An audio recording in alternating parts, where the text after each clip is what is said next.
Love it. Welcome back to Dacent Advice with me, MC Dacent, best MC ever to see lyrical G from Tipperary, agony auntie like Deirdre, but you all knew that. So a lad emailed me in asking for my advice about should he move to Australia. This one very close to my heart. I lived in Australia for 2 years. Best 2 years of my life. I loved it so much. I only had a visa for 1 year, but I stayed an extra year. So in the airport on the way home, I got asked, MC Dyson, you realise you stayed in Australia for an extra year? I was like, I didn't know what to think. It was only after coming down from me going away party the night before. It was absolutely smashed up, it was. And I was like, yeah. They're like, oh, don't worry about it, mate. You're banned for 3 years. So I just got a ban for 3 years. Which is not too bad. I wasn't up for the interrogation because I wasn't paying no taxes, you know what I mean? But anyway, 3-year ban, that's all I got. 2 years left. Looking forward to going back in 2 years. But anyway, move on to the next thing. The hardest part about leaving Ireland is leaving your family, of course.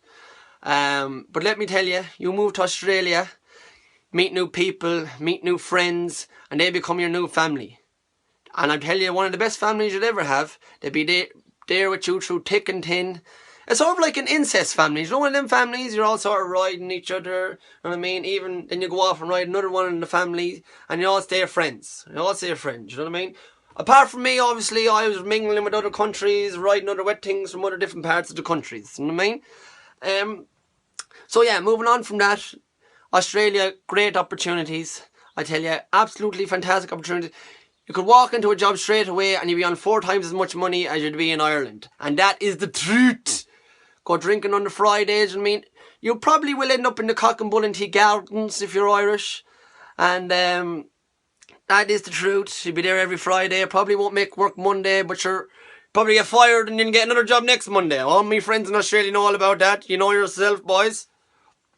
So then you move on from that. The opportunities are endless. The weather is great. Great beaches. Absolutely fantastic. I have to say it's fantastic. Best decision I ever made.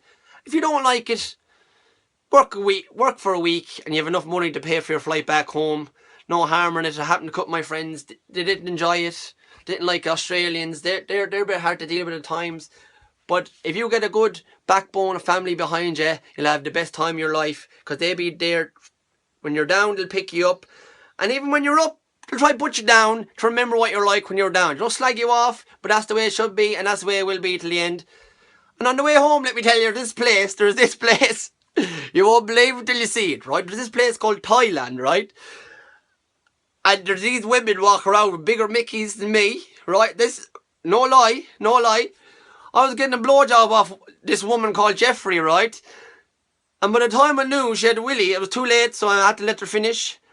Yeah, and she was beautiful. She was. He was beautiful, man, better looking than most women out there.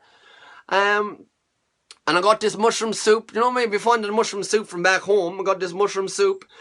And let me tell you, it wasn't like the mushroom soup you get down Tipperary Turlish. I mean, I seen more colours than in the rainbow. So I tell any man to go there, be careful of the old Jeffreys. You know what I mean? Best time of life. Go travelling while you're young. Best thing I ever did. And the best thing you will ever do. And that is the truth. So thanks for listening, guys. Love you all. Go on,